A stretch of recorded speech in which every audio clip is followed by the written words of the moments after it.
My name is Jana Remy, and I'm the Director of Educational Technology for Chapman University, and I also teach here.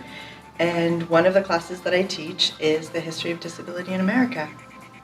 So you asked about the 504 sit-ins, which is an incident in history that's really not particularly well known.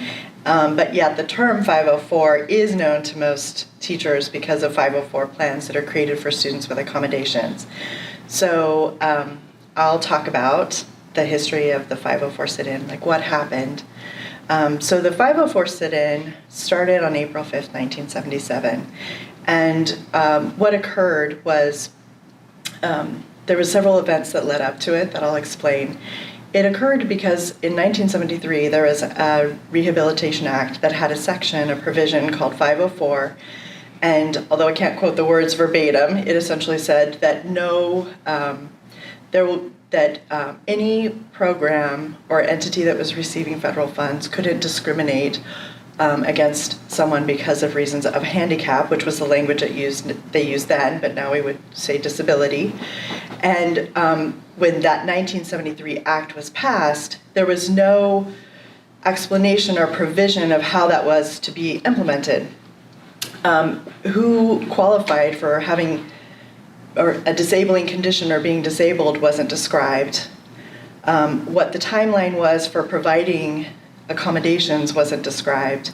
There was also no sense of who exactly needed to make those accommodations, what entities needed to make those accommodations. So disability activists felt very strongly that they needed to know this because the only way for them to try and express their rights under that 504 legislation or under that 1973 Rehabilitation Act was to go to federal court, and that was unacceptable.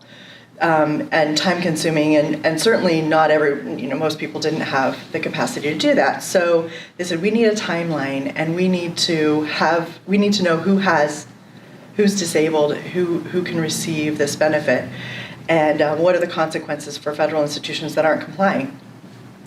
And so the activists that were agitating for follow-up legislation planned a series of sit-ins. And they decided on April 5th that they would go in 10 different cities to the Hugh Administration Building, the federal building, and they would insist that that there be follow-up legislation. And on that date in San Francisco, they not only went to insist that there be this legislation, but they stayed. They didn't leave. And in the other cities where these demonstrations or the activists went to the Hugh offices, and I should actually back up and explain, Hugh is Housing, Education, and Welfare Offices. There's an acronym, HEW, for Hugh. So in the other cities besides San Francisco, they left after a matter of hours. But in San Francisco, they stayed. And the activists themselves that went to the Hugh office in San Francisco didn't even go with the intention or knowledge that they would just keep staying. They went trying to demand and assert the need for the legislation, and then realized they just had to stay. And they were, in some ways, I think, responding to patterns of other people who had been agitating for civil rights prior to that. And so they stayed there for 24 days. They occupied the building. And just to kind of set the circumstance, there's some very powerful photographs of this event that you can find looking online if you were to Google 504 sit-in. But many of these people were wheelchair users or had disabilities that were physical disabilities that would have been challenging for them to actually engage in a sit-in. And by occupying the building, they were cut off from the assistance that they needed to be able to perform daily life activities. They were in a building that was not accessible, so those that couldn't navigate stairs were having to either have their wheelchairs lifted up the stairs or crawling up and down staircases, and they were cut off from food. And even the phones were cut off in the building. They didn't have the ability to communicate out. Of course, this is before the internet and before everyone walks around with a phone in their pocket. So it was such a bold act for them to stay in the building and say they weren't leaving. It put many of the protesters health at risk, but they recognized that they were willing to do that because they felt that it was so important that this legislation be passed, that they were willing to put all their personal comfort and even their own health and safety at risk for this. And other groups that helped, there were other allies and other organizations that helped the protesters, brought in food, brought in mattresses, brought in medical supplies to help them to be able to stay in the building. And of course what happened is the media got wind of this occupation, and that helped bring the story across the country.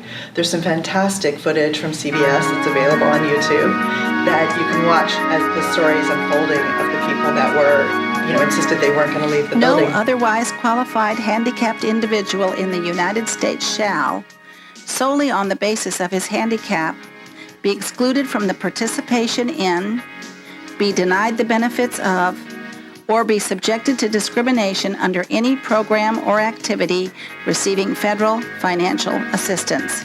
Section 504 of the Rehabilitation Act of 1973.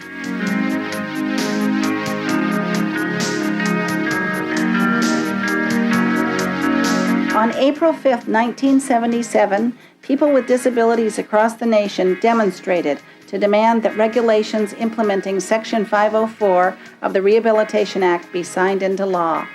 The demonstrations spontaneously erupted into sit-ins. In San Francisco, over 100 people made the federal building our home for 26 days. And there's some fantastic stories, oral history stories that have been collected, books that have been written about those who participated in that 504 sit-in. So I think going back to the original question, what's so important about this is when a teacher in a K-12 classroom recognizes that they need to do the paperwork or create an accommodation for a student as part of a 504 plan, they aren't aware of the history behind it. That 504 plans were created because of so many individuals with disabilities that had been marginalized historically, that had been cut off from access to education, that had been cut off from access to public spaces, because in that time period there weren't even curb cuts, right, to be able to navigate a city. A curb cut is a little ramp on the corner that allows you to get onto the sidewalk.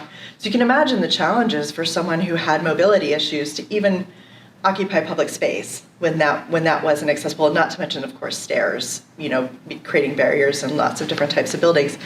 But, really what's most important, I think, is that every individual had the right and access to education in the United States.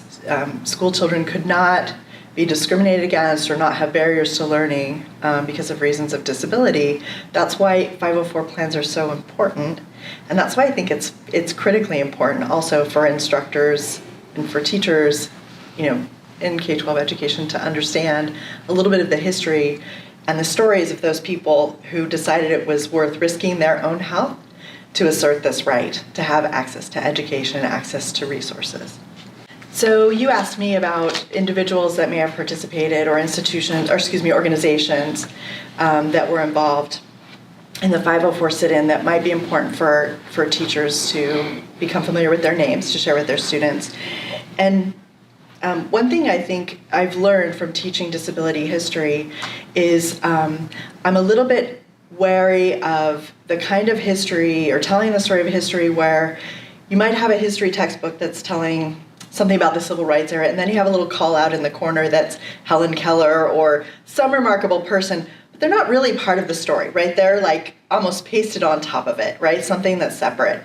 And so sometimes I feel a little bit wary of saying there's this important person that participated, because then it doesn't show that it was kind of a group of common people, right, who weren't necessarily figureheads or someone who's separate and special and important. Within the disability community, there's a lot of people who feel that when people with disabilities are put on pedestals as being special or different, it doesn't show that in the United States or throughout the world, 1 in 5 people have disabilities, right? This is your neighbor and your friend and your sibling and yourself, right? This is not somebody who's so different from you. So sometimes I feel a little wary to say, here's this special, amazing person who did something remarkable because of that history of portrayals of people with disabilities as being unusual or remarkable. But at the same time, there certainly were individuals that were involved. One of the people whose names I think every school child in California should know is Ed Roberts. So he was someone who he was. Let me see. I think there's so many facets to his story. Condense it. He was involved in the 504 sit-ins and the activism that led up to those, but he's perhaps most well known because he was the first student that UC Berkeley admitted with significant disabilities. And at the time, when they admitted him, they didn't realize that he was a polio survivor, and he would need to sleep at night in an iron lung device, which is quite a bulky piece of equipment. In order to be safe and healthy, he would need that. And there was, at that time, which was in the 70s, there was no mandate or provision that a school had to be accommodating to a student that had a need like that, a medical need or a need related to their disability. And so once UC Berkeley recognized that he had this need, they said, sorry, we can't really help you. We're not set up to help a student that has that kind of need. He pushed, and they finally were able to find a space for him in an infirmary building. So they let him, instead of having a dorm room, he slept in the nurses' infirmary or at UC Berkeley. And what ended up happening as a result is more students with disabilities applied to UC Berkeley, and they ended up also being housed in this infirmary wing, and they formed a group called the Rolling Quads that was asserting their rights to be on campus and to receive higher education. And so I think Ed Roberts' name comes out quite a bit when people talk about this history, because they recognize that his group they were forceful in asking for their rights. They didn't give up when they were discouraged. And they also had a sense of sort of playfulness and humor about themselves. And they formed an identity, kind of a collective identity that even though their disabilities were different, they recognized that they were kind of asking for similar things and for the right to be on a campus of higher education. So I would name him certainly as someone who was involved with the 504 sit-ins, who I think everyone should know. There are several other individuals that Kitty Cohn is one of them, Judith Hoyman is one of them, Holland DeLille is another, and all of these individuals have their stories in the oral history repository at the Bancroft Library. They've been interviewed and their stories have been documented. Holland DeLille has also written a book about her experience with extensive photographs. Many of the photographs we have of the 504 sit-in are from her. And that book is called Becoming Real in 24 Days. And it's the story of how she evolved and how she felt about that moment when she decided, I'm not going to leave. And the kind of community that was created as a result of people helping each other and to endure that sit-in experience. So I'm going to talk about the historical context for the 504 sit-ins, and I think it's important to realize this didn't just happen in a vacuum. People just didn't decide to sit in a building. Prior to that, people with disabilities oftentimes weren't mainstreamed like they are now, right? This term kind of refers to the fact that you might have students with disabilities in your classroom, in your community, in your workplace. But especially those that had visible disabilities, they were typically institutionalized, or had sensory disabilities, were typically institutionalized. And they were housed full-time in that institution, and they were educated in that institution. So they weren't living with their families, they weren't participating in the neighborhood community, and they weren't going to normal public schools or mainstream public schools. So as a result of that, there was a moment of backlash. And again, it kind of centered around the civil rights era, when people with disabilities who had been institutionalized were recognizing that what they'd been given was a separate experience. They weren't mingling in public society. They were somewhere else, separate. And they, as a group, began to assert their right to be part of society. And primarily where we saw that happen was in a movement called the independent living movement. And that was a reaction against institutions where people had lived and had received their education, to say people with disabilities can actually live independently and on their own, or they can live in co-housing, or I don't even want to use the word institution, but live in an organization where they're supporting each other as part of that organization. It's run by people with disabilities.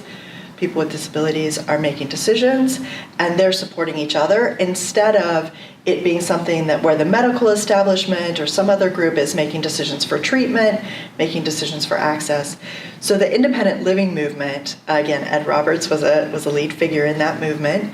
That really coalesced in the late 60s, early 70s, and the first Center for Independent Living was in San Francisco, and Ed Roberts was key in forming that center in 1972. And then independent living centers spread across the United States. We certainly have many independent living centers in California. So that motivation from people with disabilities to say, we want to engage in society, we don't want to be separate, helped to lead to the 504 sit-in. That was one of the events on the path there. And when you see the names of the people who were involved in the independent living movement, they're very similar to the names. There's a big overlap between those that were involved in the 504 sit-in. Now, of course, then it's important to think, well, what happened as a result of the 504 sit-in? And, we can almost imagine some of these things as stepping stones that led to the ADA. So the passage of the ADA ensured that people with disabilities had full access to public life and civic life in the United States, that it became illegal to discriminate against people with disabilities. And it wasn't illegal to discriminate against people with disabilities prior to that. So that was huge. And the impact of that is something that, all of us in American society feel today. That's why there's ramps, in addition to stairs, and there's elevators in buildings with more than one floor where, I just lost my train of thought. There's all kinds of ways in which our society has incorporated access and removed barriers as a result of the ADA. We expect, if we have disabilities and we're in the workplace, that we'll receive the accommodations that we need so we can do successful work. That wasn't a right that was given to us prior to the ADA. Well, I think it's important to recognize that the 504 sit-ins didn't just happen and then nothing happened after that, right? They had cause and effect, and as a result of the 504 sit-in, there was legislation that created a pathway for the rights to be implemented. There was also legislation that defined what a disability was, so that people knew who did and who did not qualify for having an accommodation as a result of the 504 legislation.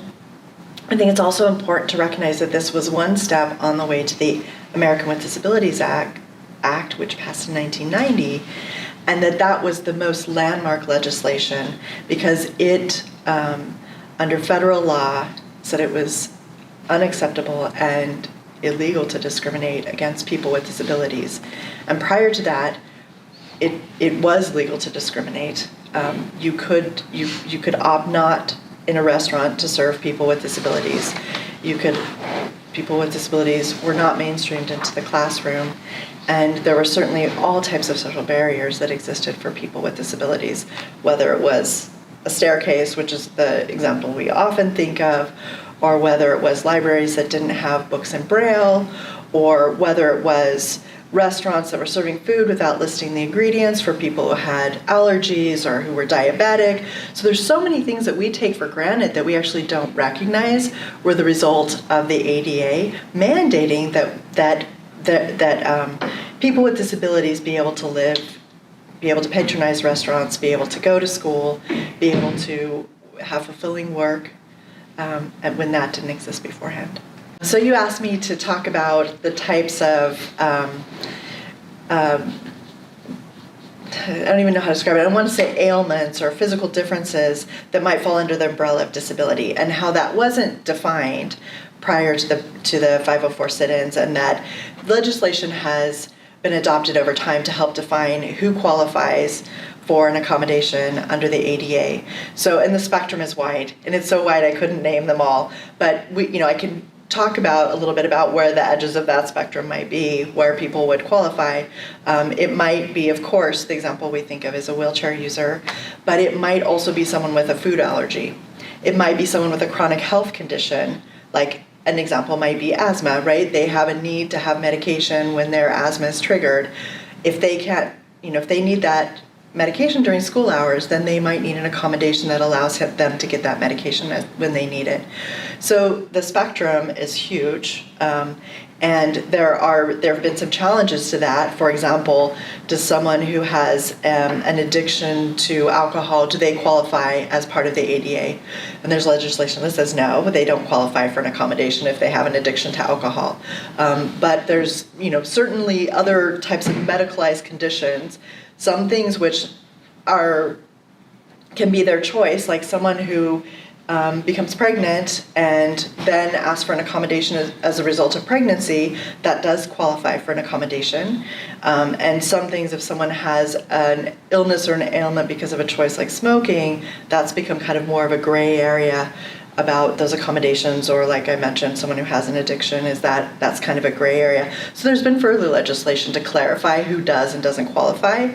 And but I think in general, in school settings, if school children are wondering what qualifies, and the language is written such in the legislation that if what your physical difference or your medical condition interferes with an important life activity, and that life activity might be getting up and caring for yourself, being able to feed yourself, being able to drive a car, being able to go to school, or being able to read a book, then you would qualify for an accommodation under the ADA. In the historiography of disability in America. And when I say historiography, it's how historians have studied a topic. For example, we might look at the Civil War and how it was studied 100 years ago, and then look at the Civil War now and how it's studied, and we could see some significant differences on what historians are highlighting about that event, what historians think is important about that event, and how they're describing the people that participated in the Civil War. So even though the Civil War is something that happened in the 19th century and it's in the past, how historians look at that event has changed. And so in the historiography of disability, we see changes in the approaches depending on how it oftentimes goes hand in hand with how people with disabilities were treated at different times. When there's huge absences in the historiography of disability really until the 1960s and 1970s. If people with disabilities were discussed, they were really discussed as someone who was either an extreme aberration, like as deviant or very different, or they were discussed as someone who was overcame so many obstacles to do something remarkable. And now the approach to studying people with disabilities is to look at them as individuals who were a part of the fabric of American society. They weren't exceptional or different. And the other thing that historians have been doing, and I should say that the historiography about disability is quite new in a way, because I think looking at disability culture, at disability history, at disability in society within academia is a fairly new lens to be adopting. And so a lot's being written where historians are going back and finding disability in places they hadn't seen it before.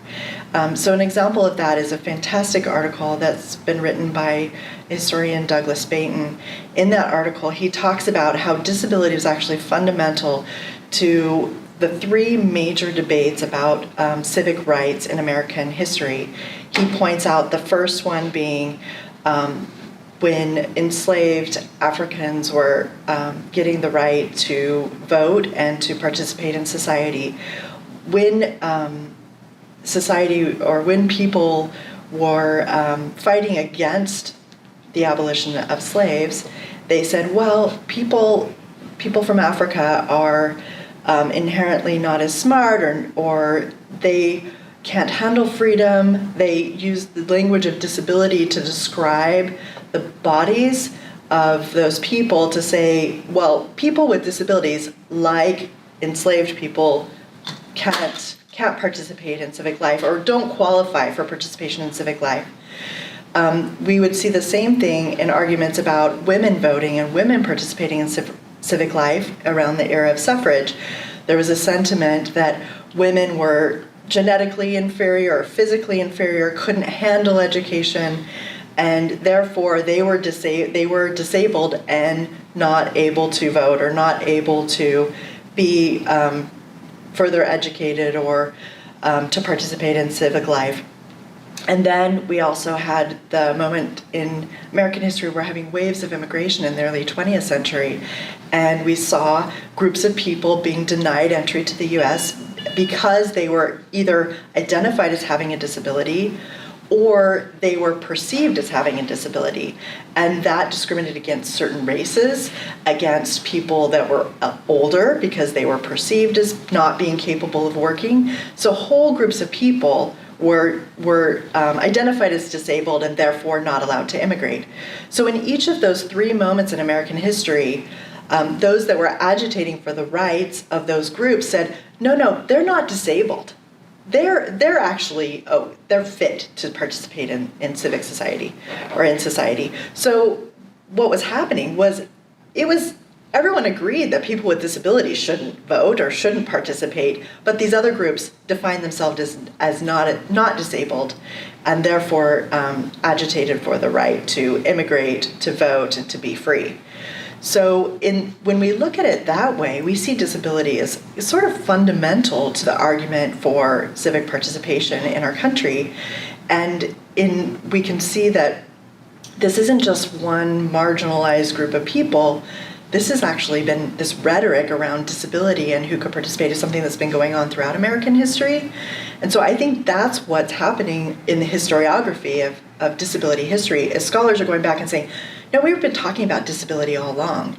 Or we might even define disability as simply different types of bodies, right, that weren't people with that category of body or that category of body or that category of physical experience aren't being allowed to participate fully.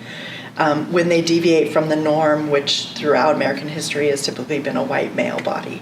So if it's a female body, or if it's a person of color, or if it's someone who's from a different ethnicity or someone who is disabled, they don't fit that type. The groups that helped those that were doing the 504 sit-in, I think most notable was the Black Panthers. They stepped in and brought food every day to those that were participating in the 504 sit-in, in which many of the oral histories cite as being absolutely necessary. They couldn't have done it without that support. But there were churches that were bringing in food, bringing in medical supplies. There were other organizations that brought in food. They had, because of the media coverage, which is quite remarkable, they had the sympathy and support of the American people for what they were doing. And I think that was super important to them being able to stay there for so many days because they knew they had so many people cheering them on. I also just want to add one more footnote that I think is kind of an interesting story from that. So, I mentioned that they cut off the phone lines so they couldn't communicate with anyone who was outside of the building. Well, I think what they didn't realize when they cut off the phone lines, someone who knows sign language could still communicate with the outside, because what they did is they just went upstairs to the high windows and signed out the windows to the media to share with them with what they were doing. So I think over and over again, the oral histories about this moment have such remarkable stories of how they were able to do this sit-in despite all of the apparent obstacles. They persisted, they were smart and savvy, and they supported each other, and they had this huge amount of public support also cheering them on.